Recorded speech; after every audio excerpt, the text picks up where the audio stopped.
It's funny how a single moment can feel like an entire lifetime. For me, that moment wasn't a grand, cinematic event. It was the quiet, sterile click of a mouse.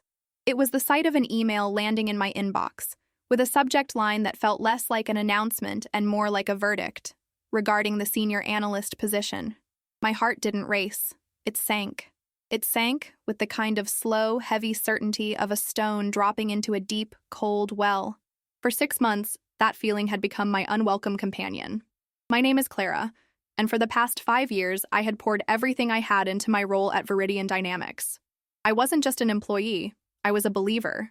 I believed in our mission, I respected my colleagues, and I found genuine joy in unraveling complex data, in finding the story hidden within the numbers. My desk, tucked away in a corner of the bustling open-plan office, was my sanctuary. The gentle hum of the servers was my soundtrack, and the glow of my dual monitors was my dawn and my dusk. I had always been the first to arrive and often the last to leave, not because of some obligation, but because I was genuinely passionate about the work. And it showed. My performance reviews were stellar, my projects were always delivered on time and exceeded expectations. I mentored junior analysts, I streamlined workflows, and I developed a predictive model that had saved the company a significant amount in operational costs. Everyone knew I was next in line for the senior analyst promotion. It wasn't a matter of if, but when. The when was supposed to be 6 months ago. The position had opened up and it had my name written all over it. It was the natural next step, the recognition of years of dedication. My department head, Mr. Harrison, had even told me in passing, "Get your papers in order, Clara. We're all excited to see you take the lead." But there was a gatekeeper. My direct manager, a man named Mark Davies. Mark was, on the surface, perfectly amicable. He had a firm handshake, a ready smile, and a knack for remembering people's birthdays. He was a master of corporate charm. But beneath that polished veneer was a current of insecurity so strong it could pull you under.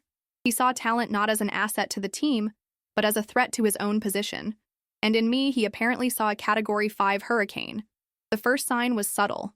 During a presentation for the predictive model I had built, a project I'd spent nearly a year developing, Mark stepped in to help me co-present. By the end of it, he had so skillfully woven his own narrative into my work that anyone watching would have thought he was the lead architect, and I was merely his assistant.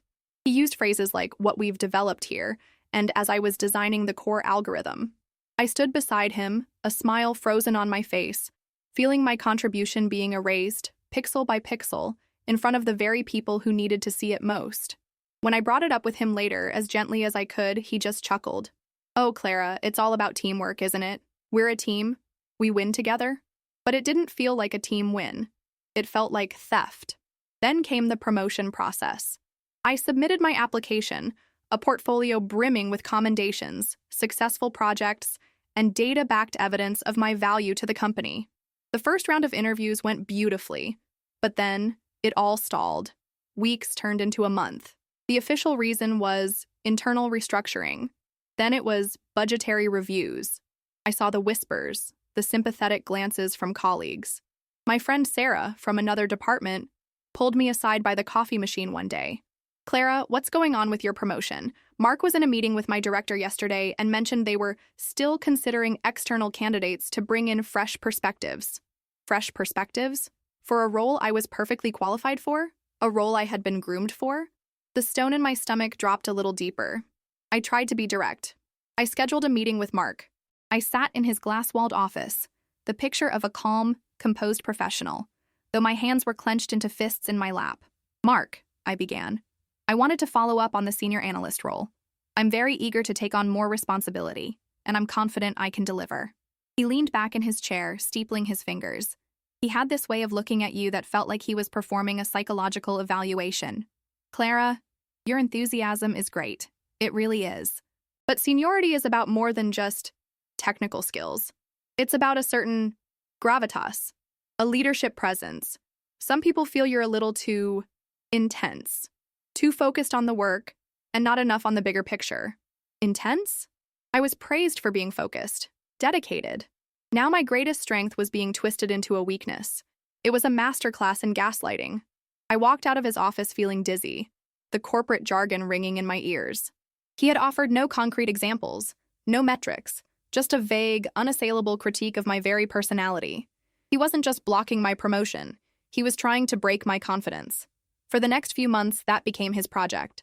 My reports would come back with pedantic, unnecessary corrections. He'd leave me out of important email chains.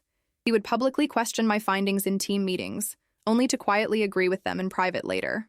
It was a slow, methodical campaign of psychological warfare, and it was working. I started to doubt myself. Was I too intense? Was I not a leader? The vibrant colors of my passion for the work began to fade into a dull, anxious gray. The final straw, the one that broke the dam of my professionally maintained composure, was the announcement of the annual company gala. It was the biggest event of the year, a lavish affair where everyone, from the interns to the CEO, Mr. Sterling, would be present. And in the same week the invitations went out, the senior analyst job was reposted on the company's internal career portal. It was a public slap in the face. It was Mark's way of saying, "I've won, I've worn you down. Now I'll find someone else, someone less threatening, to take your place." That evening, I sat on my sofa, the gala invitation on my coffee table, its elegant script mocking me. I could just not go. I could shrink away, admit defeat, and start looking for another job. Let him have his victory. But then, something else stirred within me. It was a flicker of the fire I thought he had extinguished. It was the voice of the woman who had worked late nights, who had solved impossible problems, who had earned her place. He had taken my voice in meetings, he had taken my credit, he had taken my confidence. I would not let him take this from me, too. He had blocked me at every turn, using the system against me. He had built a wall of corporate platitudes and quiet sabotage. But at the gala, there were no systems. There were no scheduled meetings. It was just a room full of people, and one of them was the CEO. The thought was terrifying. It was bold. It was risky. And it went against every rule of the corporate ladder I had so carefully tried to climb. But for the first time in 6 months, as I looked at that invitation, the stone in my stomach didn't feel like it was sinking. It felt like it was hardening into a foundation. Mark thought he had backed me into a corner. He didn't realize he had given me the one place where I was outside of his control. The week leading up to the gala was a strange mix of dread and determination. Every time I saw Mark in the office, he'd give me a thin, knowing smile, as if we were sharing a private joke at my expense. He saw my name on the attendance list, and probably assumed I was coming to witness his final victory lap as he networked his way through the executive circle. He couldn't have been more wrong. I wasn't preparing for a party. I was preparing for battle. My preparation wasn't about strategy memos or data points. It was about rebuilding my own shattered confidence. Each evening, I would come home from the draining atmosphere of the office and I would sit, not with my laptop, but with a simple notebook. I started writing down every achievement, every success, every piece of positive feedback I had received before Mark's campaign began. I listed the late nights, the complex problems I had untangled, the junior analysts I had mentored who were now thriving. I wrote down the exact percentage of cost savings my predictive model had generated. I wasn't just jogging my memory. I was reclaiming my own narrative, reminding myself of the professional I was before someone else had tried to tell me who I should be. The pages filled up, a testament in my own handwriting, a defiant answer to the gaslighting I had endured. The night of the gala arrived. It was held at a downtown museum, a grand historic building with marble columns and ceilings so high they seemed to touch the stars. As my taxi pulled up, I saw the city's elite stepping out of black cars, draped in designer gowns and bespoke suits. For a moment, I felt a crippling wave of imposter syndrome.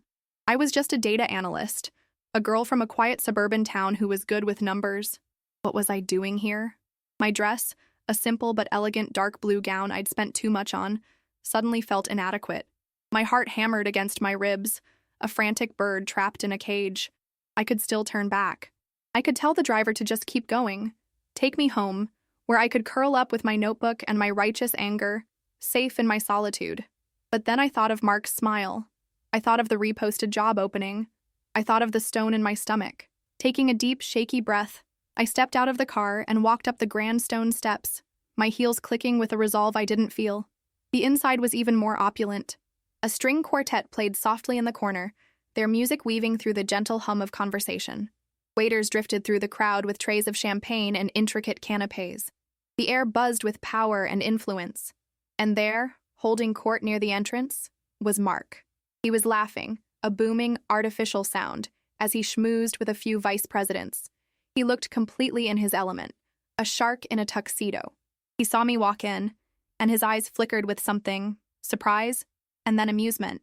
He gave a slight, almost imperceptible nod in my direction, a gesture that said, "Welcome to my world. You don't belong." I ignored him. My mission tonight wasn't Mark. It was the man he answered to, and the man that man answered to. My target was at the top of the food chain, Mr. Sterling, the CEO. The problem was I had no idea what he looked like in person. I had only ever seen his official corporate headshot, a stiff, formal photo that could have been anyone. I took a glass of champagne from a passing tray, not to drink, but to have something to hold on to. My hand was trembling slightly. I began to circulate, keeping to the edges of the room, my eyes scanning every face, trying to match one to the photo in my mind. I felt a dozen pairs of eyes on me. A nobody. A face without a name they recognized. The whispers and laughter of the crowd felt like a wall of sound, separating me from my goal. The doubt began to creep back in, cold and insidious. "What are you thinking, Clara? He's the CEO. He doesn't have time for you. You'll make a fool of yourself. You'll be fired on Monday." I was halfway through a second lap of the grand hall when I saw Sarah, my friend from the coffee machine conversation. She waved me over, her expression a mixture of relief and concern. "Clara, you came. I was worried you wouldn't. Are you okay?" "I'm fine," I lied, trying to smile. "It's quite the party." "Don't let it intimidate you," she said, her voice low. "It's just a room full of people who are all trying to impress each other. Look, there's Mark, sucking up to the VPs. Pathetic." Her casual dismissal of him gave me a small jolt of strength. She was right. He wasn't some all-powerful god. He was just an insecure manager. "Have you seen Mr. Sterling?" I asked, trying to sound nonchalant. Sarah scanned the room. "The CEO? I think I saw him over by the large abstract sculpture earlier. Older gentleman, silver hair, wearing a classic black tux. He's surprisingly low-key. He apparently hates these things and spends most of the time trying to look at the art. That was the key I needed. He wasn't a schmoozer. He was an observer, just like me." I thanked Sarah, and my heart began to beat with a new rhythm. No longer frantic, but steady, purposeful. I made my way towards the modern art wing of the museum, a quieter space where the noise of the main hall faded. And there he was. He was standing alone, his back mostly to the room, contemplating a large, chaotic canvas of reds and blacks. He was exactly as Sarah described, an older man with a quiet dignity, his silver hair catching the soft gallery light. This was it. This was the moment. My stomach twisted into a knot. My carefully rehearsed opening lines vanished from my mind. All my preparation, my notebook full of achievements, felt a million miles away. It was just me, a sea of polished marble floor between me and the most powerful man in the company. My feet felt rooted to the spot. It would be so easy to turn around, to melt back into the crowd, to let the injustice fester. No one would know, but I would. I looked across the room, and through a doorway, I caught a glimpse of Mark. He was laughing again, that same booming laugh, completely oblivious. He thought he had already won. That image, that sound, was the final push I needed. I straightened my shoulders, lifted my chin, and took the first step, and then another. The sound of my own footsteps on the marble floor was the only thing I could hear as I closed the distance between my silent frustration and my last, terrifying hope. As I walked towards him, each step felt both impossibly heavy and strangely light. The ambient sound of the party, the music, the chatter, all of it seemed to recede into a distant hum, replaced by the frantic thumping of my own heart. He didn't notice me at first, completely absorbed by the chaotic splash of colors on the canvas before him. He was tracing the lines of a particularly aggressive-looking streak of red with his eyes, a faint frown on his face. This was it. There was no turning back now. I stopped a respectful few feet away, standing beside him, and pretended to study the painting as well. My throat was so dry I wasn't sure I could speak. Seconds ticked by, stretching into an eternity. What was I supposed to say? "Excuse me, Mr. Sterling. My manager is a saboteur and he's ruining my career?" No. That was the emotional, frustrated Clara. I needed to be the analytical, data-driven Clara. The Clara who deserved to be a senior analyst. I found my voice, and was surprised at how steady it sounded. "It's chaotic," I said, my voice just loud enough to cut through the quiet of the gallery space. "But there's a pattern to it, don't you think? An underlying structure beneath the noise." He was startled, but not unpleasantly so. He turned his head slowly, his eyes, a surprisingly clear and intelligent blue, appraising me. He wasn't wearing the stiff corporate mask from his official photo. He looked thoughtful, almost academic. I've been standing here for 10 minutes trying to find one, he replied, a hint of a wry smile playing on his lips. I was about to give up and declare it a casualty of a paint factory explosion. His humor disarmed me, and a genuine, unforced smile touched my own face. Well, that's where the value is, isn't it? Finding the signal in the noise. Most people give up. His gaze sharpened slightly, moving from me back to the painting, and then to me again. He saw I wasn't just making small talk about art. That's an interesting way to put it. You sound like one of my data analysts. I am, sir, I said, my heart starting to race again. This was the opening. Clara Evans, from the predictive analytics team. I extended my hand, and he shook it firmly. His grip was confident, reassuring. Evans, he mused, holding my gaze. Predictive analytics. You're the team that developed the new cost-saving model, correct? The one that's been cleaning up our logistics chain? The relief that washed over me was so profound, I almost felt lightheaded. He knew about my work. My biggest, most important project. The one Mark had tried to claim. I led that project, sir. I made sure to emphasize the word I. Excellent work, he said, and it sounded sincere. Truly. It's already made a significant impact. We need more of that kind of innovation. He was about to turn back to the painting, the conversation drawing to a natural close, and a surge of panic shot through me. I couldn't let it end here. It was now or never. Thank you, sir. That's why I felt I had to speak with you tonight, I said, the words tumbling out a little faster than I wanted. He paused, turning his full attention back to me. His expression was no longer just friendly. It was curious, questioning. The CEO doesn't get approached like this at a gala without reason. He was waiting for the pitch. Sir, I began, taking a steadying breath. I believe in Viridian dynamics. I believe in the work we do. And I believe in the principle that dedication and results should pave the way for growth. For the last 6 months, I've been trying to move into the senior analyst role, a position my performance, my project leadership, and even my department head have affirmed I am ready for. I watched his face carefully. There was no change in his expression, but he didn't look away. He was listening. However, I continued, choosing my words with surgical precision. My contributions and qualifications seem to be getting lost in translation somewhere within the management layer. There's a disconnect between the data, the clear documented evidence of my value, and the narrative that is being passed up the chain. The signal, if you will, is being deliberately distorted into noise. I didn't say Mark's name. I didn't have to.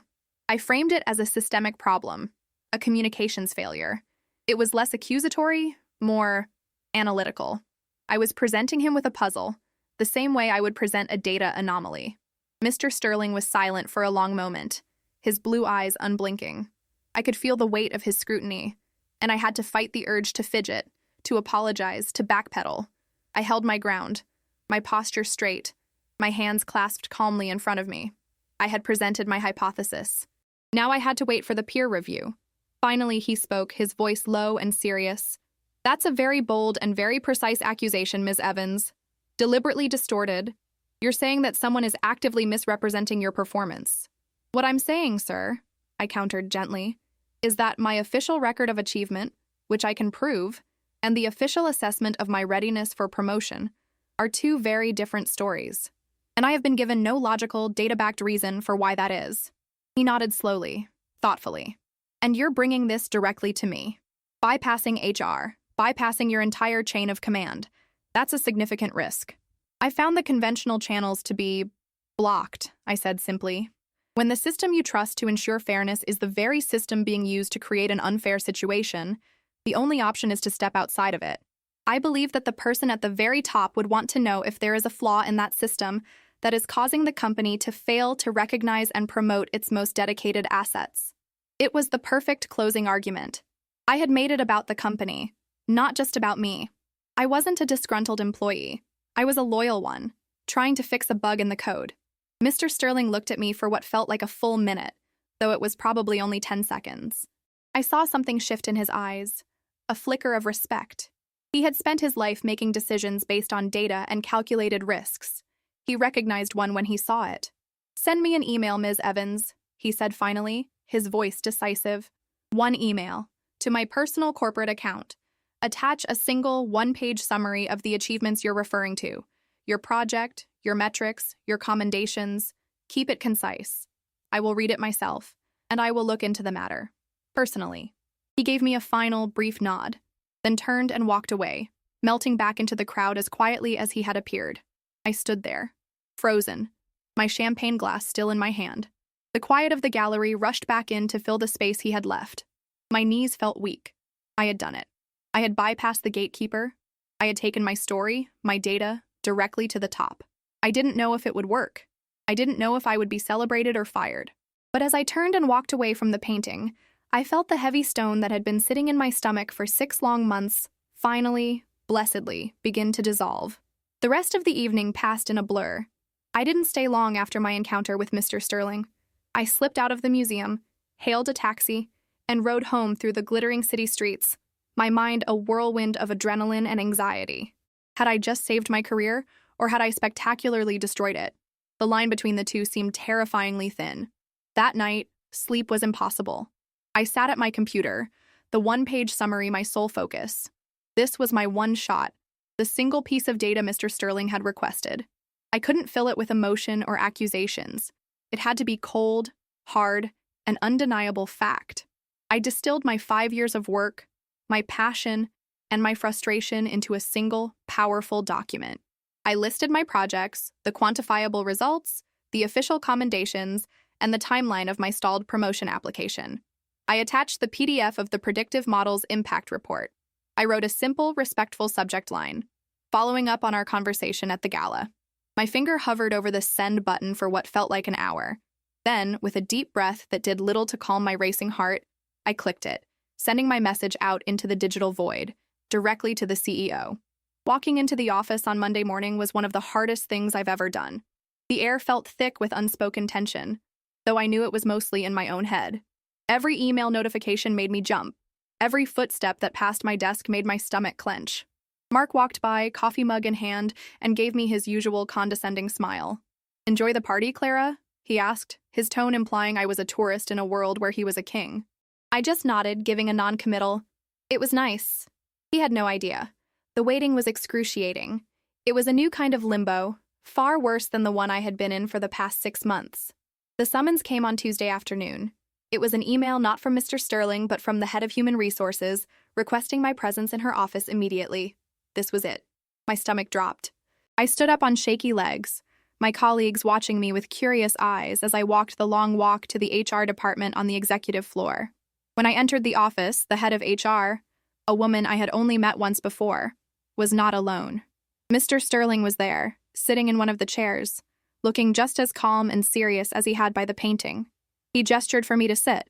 There was no small talk. "Ms. Evans?" the HR director began, her tone formal. "We've received and reviewed the information you sent to Mr. Sterling. He shared it with me this morning. We then cross-referenced it with your official performance reviews and project files.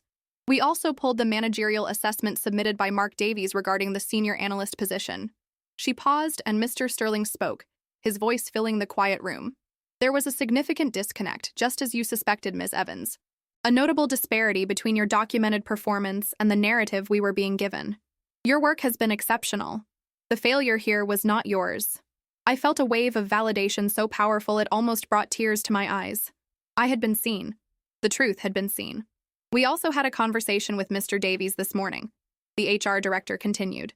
"He was unable to provide any substantive evidence to support his assessments. He has been relieved of his managerial duties, effective immediately, and will be transitioning out of the company. Viridian Dynamics does not tolerate managers who stifle talent for their own personal security. It is counterproductive and, frankly, unacceptable." The words hung in the air. Relieved of his duties. It was over. The wall he had built around me had come crashing down. Mr. Sterling leaned forward slightly. "The senior analyst position is yours, Clara, if you still want it. The offer will be on your desk by the end of the day. Your promotion is effective immediately. We need leaders, not just managers. Leaders who are not afraid of the talent on their team, but who cultivate it. You showed more leadership in your 5-minute conversation with me at that gala than your manager has shown in the last 5 years." I left that office not just as Clara Evans, the newly appointed senior analyst. I walked out as a different person. The weight I had been carrying for months was gone, replaced by a profound sense of peace and a rediscovered sense of self-worth. When I returned to my desk, the official offer was already there in my inbox. Sarah saw the look on my face and rushed over, and when I told her, she enveloped me in a hug.